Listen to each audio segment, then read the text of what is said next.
Hey all, welcome to my channel. నేను మీ హరిత. ఈరోజు ఒక స్పెషల్ వ్లాగ్ అండి. మామూలుగా అడుగుతూ ఉంటారు కదా, ఎప్పుడు మీ అత్తమ్మ వాళ్ళని చూపిస్తారా, మీ అమ్మ వాళ్ళని అసలు చూపించరా అని చెప్పి చాలా కామెంట్స్ వస్తూ ఉంటాయి. సో ఈరోజు మా అమ్మ వాళ్ళ ఇంటికి అయితే వెళ్తున్నాను. మా అత్తమ్మ వాళ్ళ ఇంటి నుంచి మా అమ్మ వాళ్ళని అయితే చూపిస్తాను నేను మీకు. లాస్ట్ వరకు చూసేయండి. అండ్ ఇప్పుడే నిద్ర లేచా అనమాట.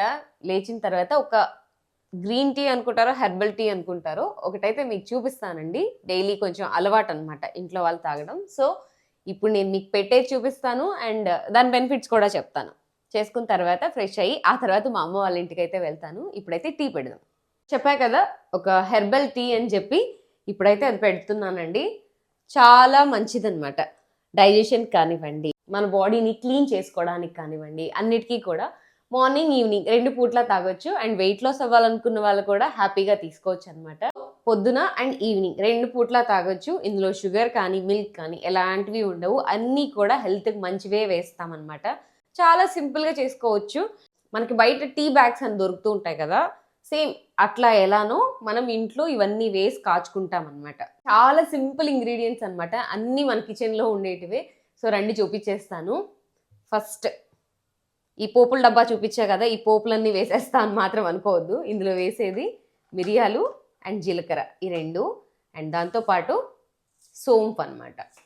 అండ్ మింట్ లీవ్స్,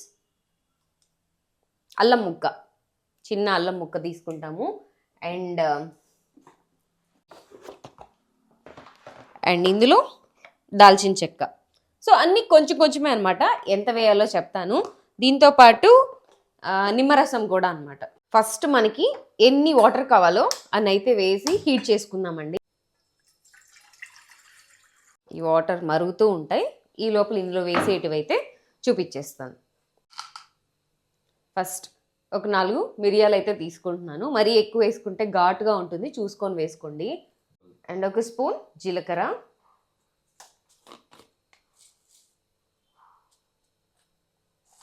అండ్ కొంచెం సోంపు. ఇప్పుడు వీటిని కొంచెం కచ్చా పచ్చగా దంచుకుందామండి. ఈ సోంపు జీలకర్ర ఇవన్నీ డైజెషన్ చాలా మంచిదండి.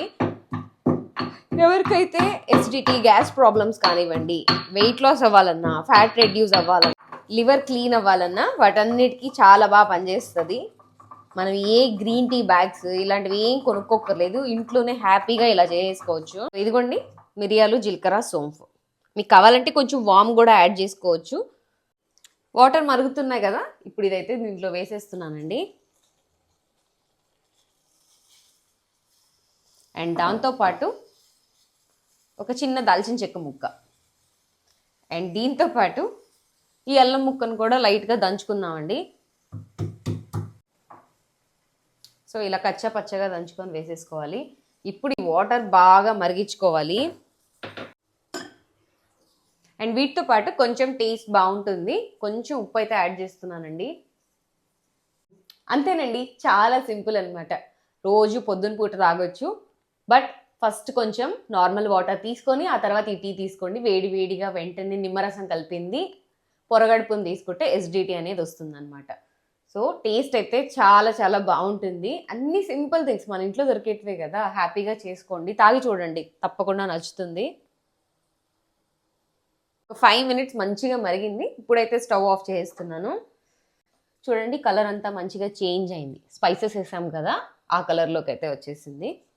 ఇప్పుడు స్ట్రెయిన్ చేసుకుందాం. సో ఇప్పుడు టీ వేసుకునేటప్పుడు కొంచెం మింట్ లీవ్స్ అండ్ నిమ్మరసం అయితే వేసుకోవాలండి. ఇదిగోండి గ్లాస్లో మింట్ లీవ్స్. చూడండి ఎంత మంచి కలర్ వచ్చిందో. ఇప్పుడు ఇందులో కొంచెం నిమ్మరసం అయితే వేసుకుందామండి.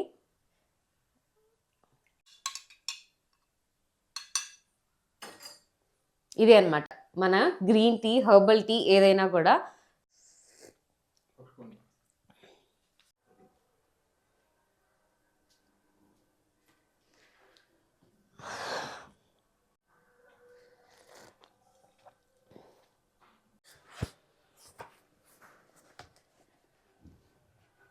ఇప్పుడే మా మామయ్య కొరియర్ వచ్చిందని చెప్పి తీసుకొచ్చారండి. మా ఆయన తెప్పించారంటే, ఇదిగో మా ఆయన పేరుతో వచ్చింది. బట్ ఇది నాకు ఇవ్వడానికి తీసుకొచ్చారు, నాకు యూజ్ అయ్యేది. అండ్ నేను ఎప్పటి నుంచో అడుగుతున్నా కావాలి అని చెప్పి. ఈ పార్సల్లో ఏముందో తర్వాత చూద్దాం, మనం మళ్ళీ చూపిస్తాను నేను మీకు. ఇప్పుడైతే ఫ్రెష్ అయ్యి వచ్చేసి వ్లాగ్ కంటిన్యూ చేద్దాం. రెడీ అయిపోయామండి. ఇప్పుడు బ్రేక్ఫాస్ట్ చేసి ఇంట్లో క్రాబ్స్ ఉన్నాయి. క్రాబ్ కర్రీ మా అత్తమ్మ వాళ్ళు ఎక్కువ చేసుకోరు అనమాట. సో నేనైతే ఎక్కువ తింటూ ఉంటాను. చేసేసి కొంచెం తీసుకొని మా అమ్మ వాళ్ళ ఇంటికి అయితే వెళ్తాను. క్రాబ్ కర్రీ చేసేది కూడా కొంచెం చూపిస్తాను నేను మీకు ఇప్పుడు. అండ్ బ్రేక్ఫాస్ట్లోకి ఈరోజు Musk melon and boiled eggs అండి. సో లైట్గా అలా తినేసి వంట చేసుకొని బయలుదేరదాము.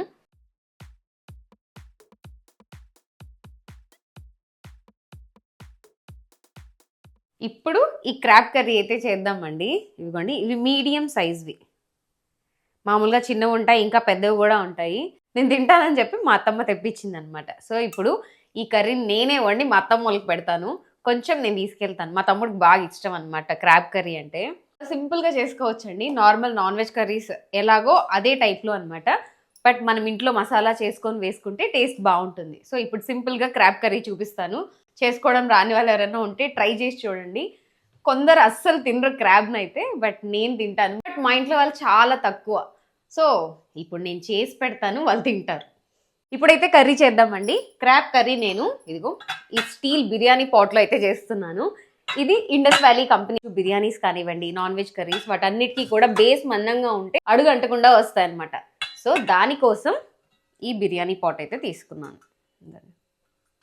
మీకు కూడా ఈ బౌల్ కావాలి అనుకుంటే లింక్స్ అనేటివి కామెంట్ సెక్షన్లో పిన్ చేస్తాను. ది ఇండస్ వ్యాలీ వెబ్సైట్లోకి వెళ్ళి లైట్స్ ఆన్ ఫుడ్ వల్లని కూపన్ కోడ్ యూస్ చేసి బై చేయొచ్చు. మీకు ఎక్స్ట్రా 12% డిస్కౌంట్ కూడా వస్తుంది. ఫస్ట్ అయితే కొంచెం ఆయిల్ వేసుకుంటున్నానండి. ఇప్పుడైతే ఫస్ట్ ఆనియన్స్ వేసేసుకుందాము. ఈ ఆనియన్ని లైట్ బ్రౌన్ షేడ్ వచ్చేంత వరకు ఫ్రై చేసుకోవాలండి. మరీ బ్రౌన్ ఆనియన్స్ అయిపోక్కర్లేదు. ఇక్కడ మనం 1 kg క్రాబ్స్ అయితే తీసుకున్నాం కదా, సో అందుకని చెప్పి ఒక 2 ఆనియన్స్, ఒక 2 టొమాటోస్ అయితే తీసుకున్నానండి. ఆనియన్స్ అయితే ఫ్రై అయ్యాయండి. ఇదిగోండి, లైట్గా బ్రౌన్ షేడ్కి టర్న్ అవుతూ ఉన్నాయి. ఇప్పుడు ఇందులో 1 స్పూన్ అల్లం వెల్లుల్లి పేస్ట్ అయితే వేస్తున్నాను. ఇది 1 సెకండ్ అలా ఫ్రై చేసుకున్నాం. టొమాటోస్ కూడా వేసేద్దామండి. 2 టొమాటోస్ అయితే తీసుకున్నాను, సన్నగా పొడవుగా కట్ చేసుకున్నాను. ఇప్పుడు ఈ టొమాటోస్, ఆనియన్స్, అల్లం వెల్లుల్లి పేస్ట్ అన్నీ మంచిగా ఫ్రై అయిపోయి మెత్తగా దగ్గరకు వచ్చేయాలన్నమాట, పేస్ట్ లాగా. అప్పటి వరకు ఉంచుకుందాము. టొమాటోస్ త్వరగా మగ్గాలంటే కొంచెం ఉప్పు, పసుపు వేసేసుకుందాం. 1 స్పూన్ అండ్ ఒక 1/2 స్పూన్ పసుపు. మూత పెట్టి మధ్య మధ్యలో కలుపుకుంటూ మగ్గిచ్చేసుకుందాం. సో ఈ క్రాబ్స్ అయితే వేసేసుకుందాము. ఇప్పుడు ఈ క్రాబ్స్ కూడా ఒకసారి అలా కలిపేసుకొని మూత పెట్టి మగ్గించుకుందామండి. ఒక 5-10 మినిట్స్ వరకు ఇవి వాడాలన్నమాట, ఈ ఉప్పు, పసుపు వీటిల్లో.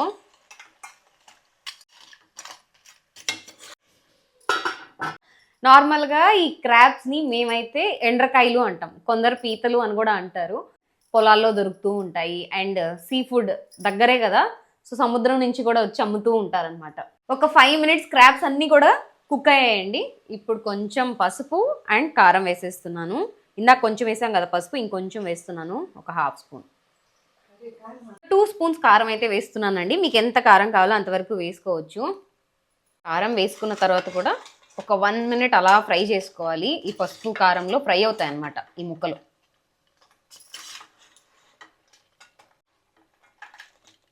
సో ఇప్పుడు కొంచెం ధనియా పౌడర్ అండ్ మనం ఇంట్లో చేసుకున్న మసాలా అయితే వేస్తానండి. ఒక 1 స్పూన్ ధనియా పౌడర్. నాన్ వెజ్ కర్రీస్ కోసం చేసుకునే పౌడర్ అనమాట. ఇందులో కొంచెం ఎండు కొబ్బరి, ధనియాలు, మిరియాలు అండ్ వెల్లుల్లి, కొంచెం జీడిపప్పు వేసి పొడి చేసి పెట్టుకోవాలి.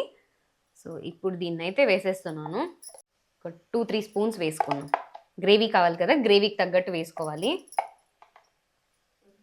ఈసారి ఎప్పుడైనా చేస్తే డీటెయిల్గా చూపిస్తాను మీకు. ఇవన్నీ ఒకసారి కలిపేసుకుందాం. ఇది కూడా ఒక 1 మినిట్ ఫ్రై అవ్వాలండి. మసాలాస్ అన్నిట్లో క్రాబ్స్ అనేటివి ఫ్రై అయిపోయాయండి. వీటిలో కాల్షియం కూడా ఉంటుంది. అంతా మరిగి ఇందులో ఉన్న వైటమిన్స్ ఇలాంటివన్నీ కూడా సూప్లోకి వస్తాయి అన్నమాట. సో వాటర్ పోసుకొని బాగా మరిగించుకోవాలి. ఒక్కసారి అలా కలిపేసి ఇక మూత పెట్టేసి బాగా ఉడికించుకొని మనకి ఎంత గ్రేవీ వరకు దగ్గరగా తెచ్చుకోవాలో అంతవరకు తెచ్చుకుంటే చాలండి. ఒక 15-20 మినిట్స్ వరకు బాగా ఉడికించుకోవాలన్నమాట. అప్పుడు టేస్ట్ బాగుంటుంది, క్రాబ్ కూడా మంచిగా కుక్ అవుతుంది. ఉప్పు కారం అన్నీ చెక్ చేసేసుకొని ఆ తర్వాత లాస్ట్లో కొత్తిమీర చల్లేసుకోవడమే. ఏమైనా తక్కువైతే ఇప్పుడే యాడ్ చేసుకోండి. ఇంకొక 5 మినిట్స్ ఉడుకుతుంది కాబట్టి కర్రీతో పాటు ఉడికిపోతుంది. కర్రీ అయితే కంప్లీట్ అయిపోయిందండి. నాకు కావాల్సిన కన్సిస్టెన్సీ వరకు ఉంచుకున్నాను. సో ఒకసారి చూపిస్తాను రండి. ఇదిగోండి, బాగా ఉడికి ఆయిల్ అంతా పైకి వస్తుంది చూసారా. నేనైతే కొంచెం పులుసులాగా ఉంచుకున్నాను. ఇదిగోండి, చల్లారిన తర్వాత ఇంకొంచెం దగ్గరగా కూడా వచ్చేస్తుంది. మీకు కావాలంటే ఇంకొంచెం దగ్గరగా రానిచ్చుకోవచ్చు.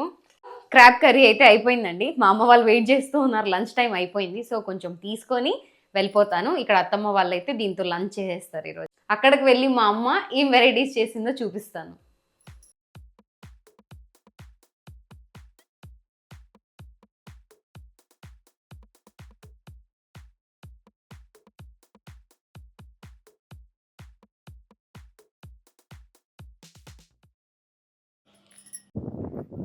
స్టార్ట్ అయిపోయామండి. మా అత్తమ్మ వాళ్ళ ఇంటి నుంచి మా అమ్మ వాళ్ళ ఇంటికి 10-15 మినిట్సే అనమాట, దగ్గరే. సో వెళ్తూ వెళ్తూ దారిలో అమ్మ వాళ్ళకి ఫ్రూట్స్ తీసుకెళ్దాంలే అని చెప్పి ఆగి తీసుకున్నాను. అండ్ ఇంకొకటి ఫన్నీ థింగ్ ఏంటి అంటే దారిన వెళ్తూ ఉంటే తలలో ఉన్న క్లిప్ అయితే విరిగిపోయింది. సరే అని చెప్పి పక్కకు వెళ్ళి తీసుకొని ఇంటి వరకు రీచ్ అయిపోయాము. మీరు చూస్తున్నారు కదా! అదే మా అమ్మ వాళ్ళ ఇల్లు. దగ్గరకొచ్చేసాము. ఏదైతే ఫార్మింగ్‌కి సంబంధించిన థింగ్స్ ఉంటాయో అన్నీ కనిపిస్తాయి మీకిక్కడ. దున్నేవి, నాగలి కానివ్వండి, అండ్ ఈ ట్రాక్టర్ ఉంది చూసారా? నా ఏజ్ అనమాట ఈ ట్రాక్టర్‌కి. అంటే నాకు ఫస్ట్ ఇయర్ ఉన్నప్పుడు కొన్నారు. అంత పాత ట్రాక్టర్ మా నాన్న ఇంకా యూజ్ చేస్తున్నాడు. సో, ఫైనల్‌గా ఒక 2-3 మంత్స్ ఏమో అయిపోయిందండి బెంగుళూరు నుంచి నెల్లూరుకి రావడం. ఆ తర్వాతే ఇప్పుడొస్తున్నామనమాట. చాలా రోజుల నుంచి నాకైతే ఎంతమంది అడుగున్నారో, "మీ అమ్మా, నాన్నని చూపిచ్చండి. మీరేమైనా వెళ్ళరా మీ ఇంటికి? వాళ్ళని చూపిచ్చరా? వాళ్ళతో మాట్లాడరా?" ఎన్ని క్వెషన్స్ అడుగున్నారో ఫైనల్‌గా నేను చూపిస్తున్నానండి. ప్రతిసారి వచ్చినప్పుడల్లా వెళ్తాము. బట్ వీడియో ఒక్కటే తీయమనమాట. ఫస్ట్ టైమ్ మా అమ్మని యూట్యూబ్‌లో చూపిస్తున్నాను మీకు. ఇదిగోండి. ఇదిగోండి మా అమ్మ. ఎప్పుడు ఇంటికొచ్చినా గూడా దిష్టి తీస్తదనమాట. దిష్టి తీయడానికి బయటకొచ్చింది మాకు. ఇదో మా అమ్మ. అడుగుతూ ఉన్నారు గదా! మీ అమ్మని ఎప్పుడు చూపియలేదు, మీ అత్తమ్మలనే చూపిస్తున్నారని.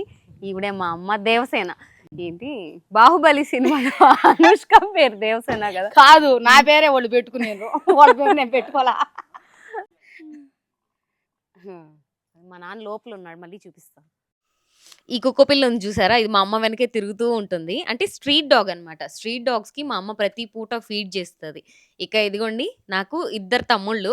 ఒకడు మా కజిన్ అండ్ ఇంకొకడు మా ఓన్ బ్రదర్ అనమాట. ఇక మేమొచ్చాం గదా! లంచ్ టైమ్ అయిందని చెప్పి మా అమ్మ చేసిన వెరైటీస్ అన్నీ తెచ్చి పెడుతూ ఉంది.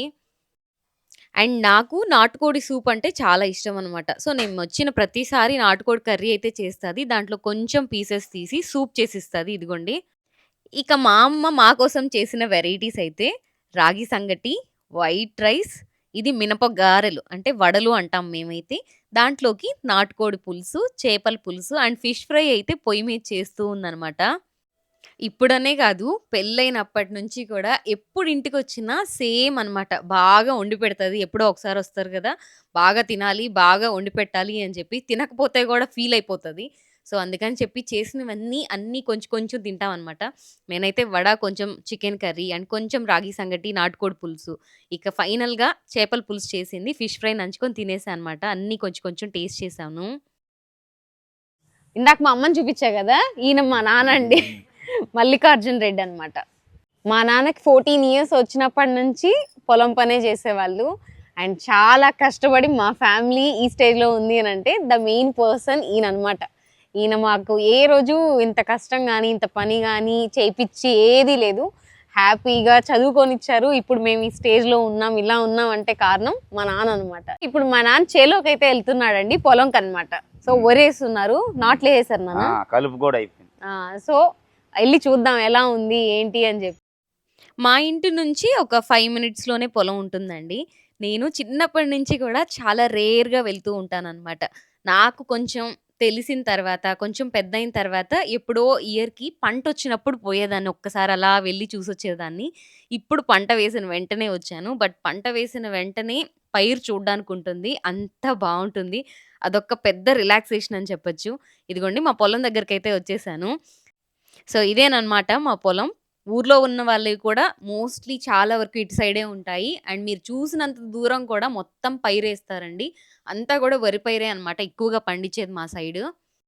లోపలికి వెళ్ళైతే చూపిస్తానండి పొలం మొత్తం కూడా. అండ్ మా నాన్న బేసికల్లీ రోజు ఈవినింగ్ మాకు పశువులున్నాయి కదా! బర్రెలు వాటికి గడ్డి కోయడానికొస్తాడనమాట.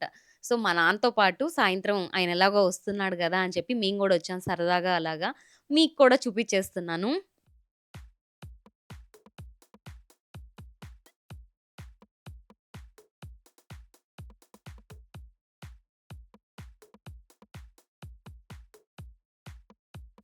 మా చిన్నప్పుడు మా నాన్న ఈ వరి పైరంతా అయిపోయి పంట చేతికొచ్చిన తర్వాత పెసలు చల్లేవాడనమాట. సో, కొంచెం పెసరు చల్లితే ఆ చెట్లు కొంచెం పెద్దయి, కాయలు కొంచెం ముదురుతాయి కదా! అవి కోసుకెళ్ళడానికి చిన్నప్పుడు వచ్చేవాళ్ళము. అలా ఈవినింగ్ టైమ్ వచ్చి అన్నీ కోసుకొని వెళ్ళి మా అమ్మ ఉడకేసేది. కొంచెం ఉప్పు వేసి ఉడికేసుకొని తింటే చాలా బావుండేటివి. కానీ ఇప్పుడెయ్యట్లేదు. ఇక మా నాన్న గడ్డి కోస్తుంటే నేను గూడా కోస్తానివ్వు అని జెప్పి తీసుకున్నా అనమాట. ఎన్ని రోజులయిపోయిందో. మామూలుగా ఇంట్లో కూరగాయ చెట్లు అలాంటివి పండించేదాన్ని గానీ, బట్ ఇలా పొలంకొచ్చి గడ్డి కోసేదది ఎప్పుడూ చేయలేదు.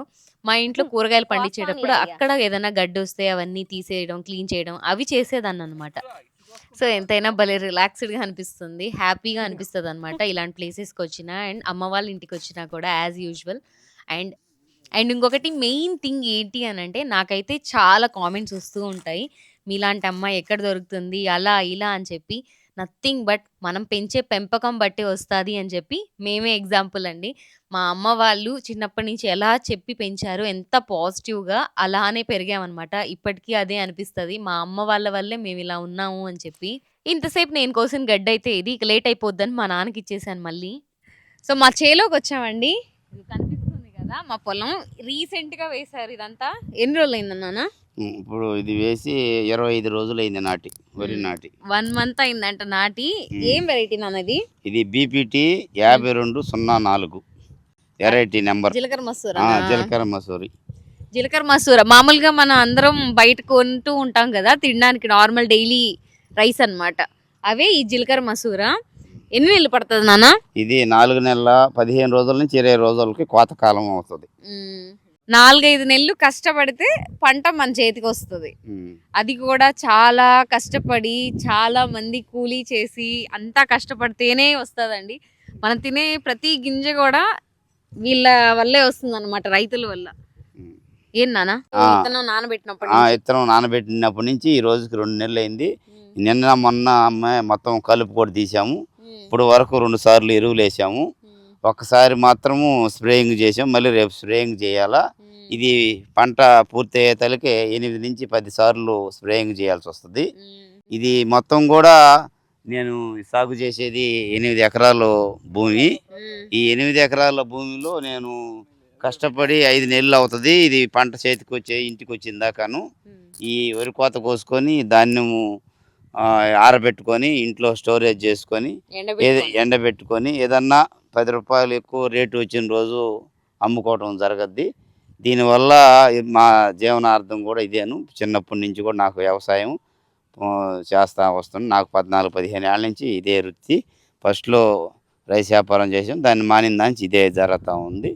అది ఇప్పుడు వరకు ఇది జరిగింది. మాకు ఇంకా పొలాలు ఉన్నా కూడా నేను అంతలెక్క కూడా చేయలేక నేను ఇంతవరకే చేసుకొని ఇంతవరకే సాగు చేసుకుంటా జీవనార్థం చేసుకుంటా ఉన్నాను. చూసారు కదా, మామూలుగా లైన్స్ లో చెప్పారు అంతే. బట్ ఆ కష్టం అనేది ఇంకా ఎక్కువ అండి.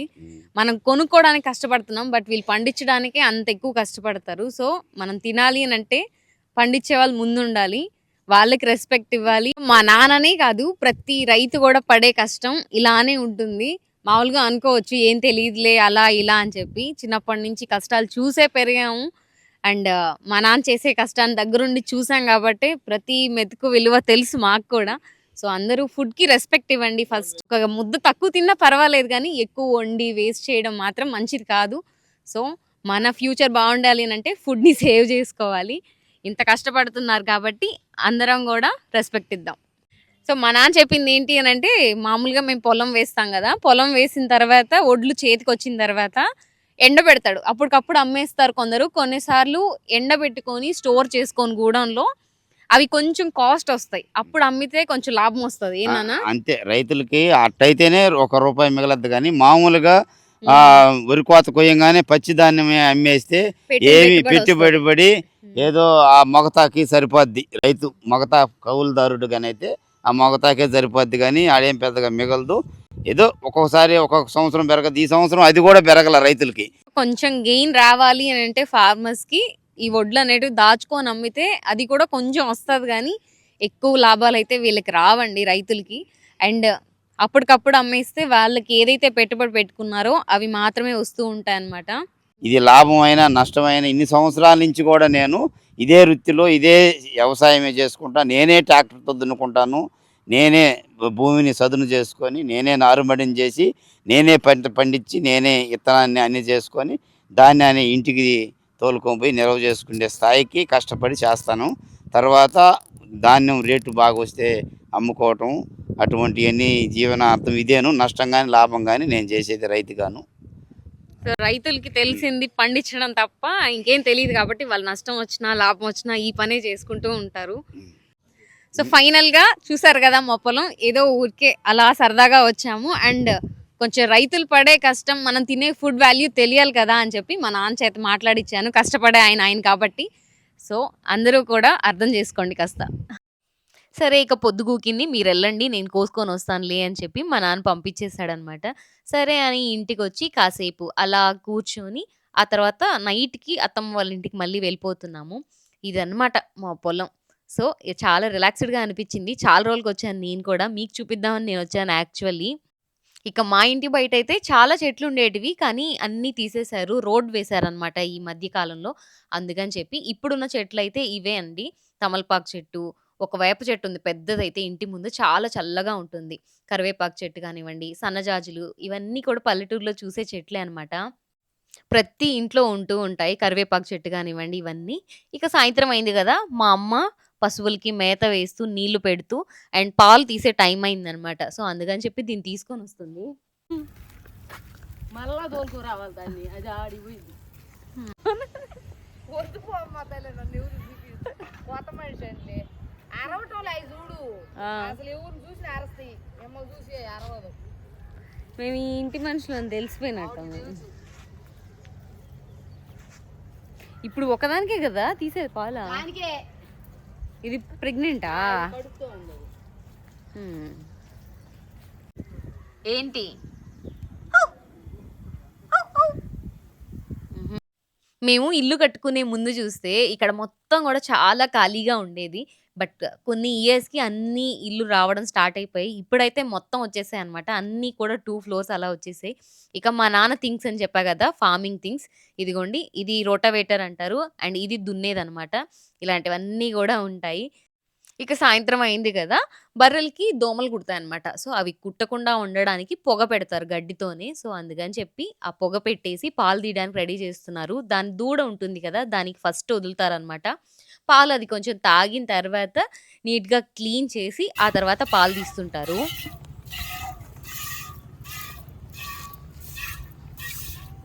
ఏం పాలు తీయాలి నువ్వు? నేను దీని తల్లి ఏవి సన్నద్రా సాగరంగా నాకు ఇది తప్ప వేరే వాళ్ళు చూపిద్దా అసలు. ఇక నైట్ అయిపోయింది, ఇక బయలుదేరాలి, లేట్ అయిపోతుంది కదా అని చెప్పి బయలుదేరామన్నమాట. ఎలాగో దగ్గరే కదా, వచ్చి వెళ్తూ ఉంటామన్నమాట. వాళ్ళు కూడా వస్తారు, మేము కూడా వస్తాము. సో ఇది నార్మల్ అండి. ఇక వెళ్తూ ఉంటే మా అమ్మ మధ్యాహ్నం సరిగా తినలేదు చేపల పులుసు అని చెప్పి బాక్స్‌లో పెట్టిచ్చింది. సరే అని చెప్పి తీసుకొని వెళ్ళాను. ఇప్పుడే ఇంటికైతే వచ్చామండి. మార్నింగ్ చెప్పా కదా ఒక పార్సల్ వచ్చింది అని చెప్పి. మార్నింగ్ టైం అయిపోయిందని వెళ్ళిపోయాము, ఓపెన్ చేయలేదు. ఇప్పుడు వచ్చి ఓపెన్ చేస్తున్నాను ఎలా ఉందో ఏంటో అని చెప్పి. ఇదండి నార్మల్ ట్రైపాడ్ ఉంటుంది కదా, గింబల్ అనమాట. సెన్సార్తో మనకి వ్లాగింగ్కి చాలా బాగా యూజ్ అవుతుంది. ఇది యూజ్ చేసి ఎలా ఉంది ఏంటి అనేది ఈసారి ఎప్పుడైనా చెప్తాను. ప్రజెంట్ అయితే నేను దీన్ని నేర్చుకోవాలన్నమాట. నేర్చుకొని కొన్ని రోజులు వాడిన తర్వాత చెప్తా. ఎవరైనా కొనుక్కోవాలనుకుంటే అప్పుడు తీసుకోండి, నేనైతే రివ్యూ ఇస్తాను కొన్ని రోజులకి. ఓపెన్ చేస్తే ఇక్కడ ఒక 3 థింగ్స్ ఉన్నాయండి. ఇది ఒక గన్ టైప్లో ఉంది, ఒక బ్యాడ్జ్ లాగా ఉంది, అండ్ ఇది ట్రైపాడ్ స్టాండ్ అనమాట. కవర్ లోపల మనకు ఒక పౌచ్ అండ్ కేబుల్ వైర్ అయితే ఇచ్చారండి. ఇది ఛార్జింగ్ వైర్ అన్నమాట. అండ్ ఇందులో ఇది మెయిన్ ట్రైపాడ్ గింబల్. చాలా బరువు ఉందండి. అండ్ ఇదంతా కూడా ఆపరేటింగ్ అన్నమాట. దీన్ని నేర్చుకున్న తర్వాత చెప్తాను నేను మీకు. ఈరోజు అయితే నాకు కావాల్సిన థింగ్ వచ్చింది. మా ఆయన నాకు ఇచ్చిన గిఫ్ట్ అన్నమాట ఈ గింబల్. ఇప్పుడైతే వెళ్ళి డిన్నర్ చేద్దాం. డిన్నర్లోకి ఏమేం చేసిందో మా అత్తమ్మ చూపిస్తాను. ఇంటికి వచ్చే లోపల మా అత్తమ్మ కూడా చిన్న చేపల కూర చేసి పెట్టిందనమాట. చింతాకు పొడి వేసి, నాకు చాలా ఇష్టం. ఇవి బేడ్స్లు అంటారు, హెల్త్కి కూడా మంచిదండి. సో ఇదనమాట మా అమ్మ నాన్నతో వ్లాగ్ ఈరోజు. మరొక వ్లాగ్తో మీ ముందుకు వచ్చేస్తాను. Thank you so much for watching.